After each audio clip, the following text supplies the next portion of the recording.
Good morning everyone. आज की class हम स्टार्ट करते हैं वैद्युत द्विध्रुव के कारण किसी बिंदु पर विभव के मान की गणना के लिए। और आज हम देखेंगे वैद्युत विभव का मान अक्षीय स्थिति में। हमें दो स्थितियों में ज्ञात करनी है वैद्युत द्विध्रुव के कारण किसी बिंदु पर विभव का मान। पहला अक्षीय स्थिति पर हम निकालेंगे और इसके बाद हम निरक्षीय स्थिति पर इसकी गणना करेंगे। और सबसे पहले हम यहाँ पर आइए अक्षीय स्थिति में वैद्युत द्विध्रुव के कारण किसी बिंदु पर विभव के मान की गणना करते हैं। तो सबसे पहले हम देख लें, एक क्विक रिवाइज ले लेते हैं जिसे कि हमने चैप्टर नंबर 1 में डिटेल में पढ़ा कि आखिर वैद्युत द्विध्रुव क्या होते हैं। तो दो आवेशों, जैसे यहाँ हम देख रहे हैं ए बी एक वैद्युत द्विध्रुव है जो दो आवेशों प्लस क्यू और माइनस क्यू आवेशों से मिलकर बना हुआ है। मीन्स दो हम यहाँ पर कहें समान परिमाण के विजातीय आवेश, अगर उनके बीच की दूरी अत्यल्प हो तो ये आपस में मिलकर एक वैद्युत द्विध्रुव का निर्माण करते हैं। और यहाँ पर ए बी एक वैद्युत द्विध्रुव है। यहाँ हम देखें ए बी जो है माइनस क्यू और प्लस क्यू टू चार्जेस से मिलकर बना हुआ निकाय है जिनके बीच की दूरी हमने ली हुई है 12, जिसका की मान अत्यल्प है। ओके, अब वैद्युत द्विध्रुव आघूर्ण को हमने डिफाइन किया था कि वैद्युत द्विध्रुव आघूर्ण, इसे हम डिनोट करते हैं P से, स्मॉल p से, और इसकी वैल्यू होती है एक आवेश का परिमाण दैट इज Q इनटू इन दोनों आवेशों के बीच की दूरी के गुणनफल की, that is P equal to Q into 12। इसे हम वैद्युत द्विध्रुव आघूर्ण का हमने नाम दिया। और इसका डायरेक्शन जो है वो कहाँ से कहाँ होता है, तो वैद्युत द्विध्रुव आघूर्ण का डायरेक्शन माइनस क्यू चार्ज से प्लस क्यू चार्जेस की ओर होता है। तो अभी हमें क्या ज्ञात करना है, अभी इस वैद्युत द्विध्रुव के कारण हमें किसी बिंदु पर, जो कि कौन सी स्थिति में है, अक्षीय स्थिति, तो अक्षीय स्थिति में हमें विभव के मान की गणना करनी है। तो आइए फिर से हम समझ लें कि अक्षीय स्थिति क्या है।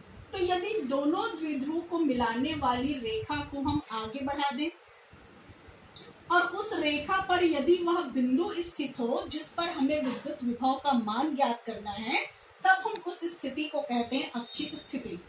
तो यहाँ डायग्राम में हमने वही किया है कि द्विध्रुव को मिलाने वाली रेखा दैट इज माइनस क्यू और प्लस क्यू को मिलाने वाली रेखा ए बी को हमने आगे की ओर बढ़ा दिया और इसी अक्ष पर जो है बिंदु P स्थित है। इस बिंदु P पर हमें विद्युत विभव के मान की गणना करनी है। क्लियर? तो यहाँ पर हमें गिवन क्या है, तो पहली चीज हमें दी गई है द्विध्रुव के परिमाण प्लस क्यू और माइनस क्यू, साथ ही साथ इनके बीच की दूरी 12। तो आइए हमें ज्ञात क्या करना है, तो द्विध्रुव के मध्य बिंदु O से r दूरी पर अक्षीय स्थिति में बिंदु P स्थित है। इस बिंदु P पर हमें विद्युत विभव के मान की गणना करनी है। तो कल की क्लास में हमने देखा था कि बिंदु आवेश के कारण विद्युत विभव का मान, और वो हमें मिला था V equal to 1/4πε0 into Q by R। तो चलिए यहाँ पर हम क्या करेंगे, पहले हम प्लस Q आवेश के कारण विद्युत विभव के मान की गणना कर लेंगे, फिर माइनस Q आवेश के कारण विद्युत विभव के मान की गणना कर लेंगे, और फिर हम टोटल विभव का मान ज्ञात करेंगे।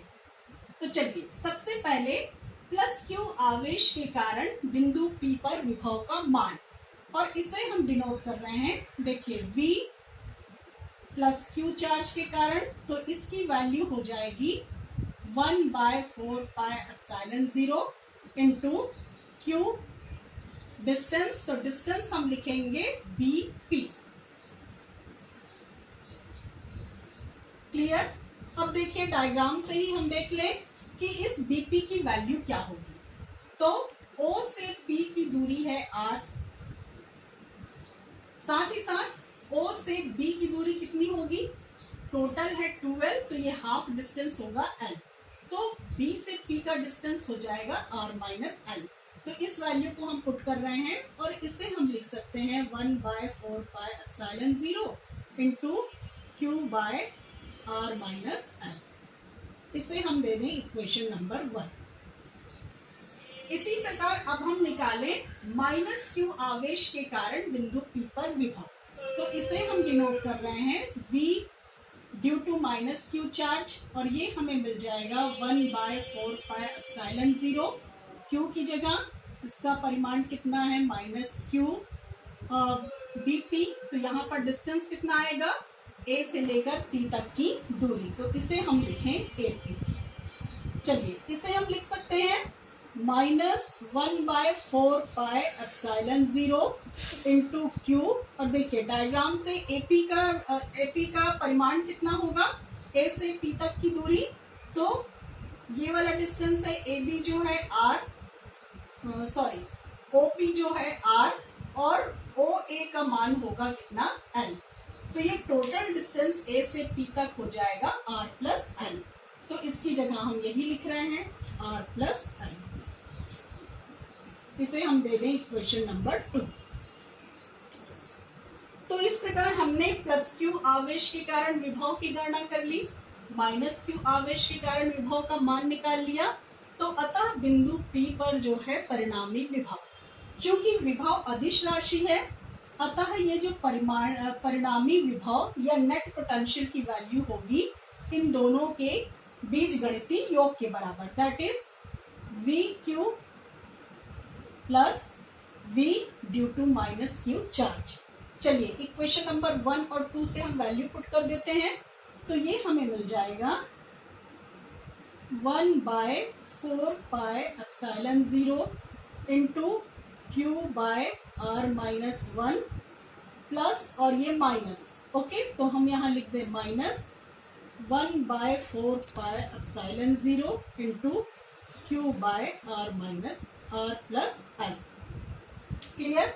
अब हमें करना क्या है, यहां से देख ले हम इस टर्म से कि कॉमन हम क्या निकाल सकते हैं, तो q बाय 4πε0, q बाय 4πε0, दोनों टर्म से ये कॉमन निकल जाएगा, तो इसे हम इस प्रकार लिख लें।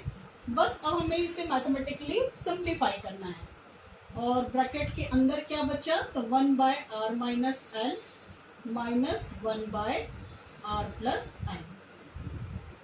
ओके, इसे ही हम सॉल्व करते चले, तो ये हमें मिल जाएगा q बाय 4πε0, एलसीएम या लघुत्तम निकाल ले तो कितना मिलेगा, r minus l into r plus l। ठीक है, अंश में क्या आएगा, तो ये r plus l minus bracket के अंदर लिख लें r माइनस l। चलिए इसी को और सिंप्लीफाई कर लेते हैं, तो ये हम लिख सकते हैं q बाय 4πε0,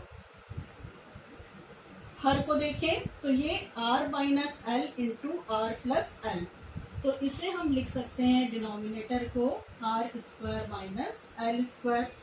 इसे हम ब्रैकेट हटाकर लिखें तो r plus l minus r और minus minus plus l। Okay, तो यहाँ पर क्या कैंसिल आउट हो जाएगा, r और r, तो दैट इज हम इसे लिख सकते हैं q बाय 4πε0 इंटू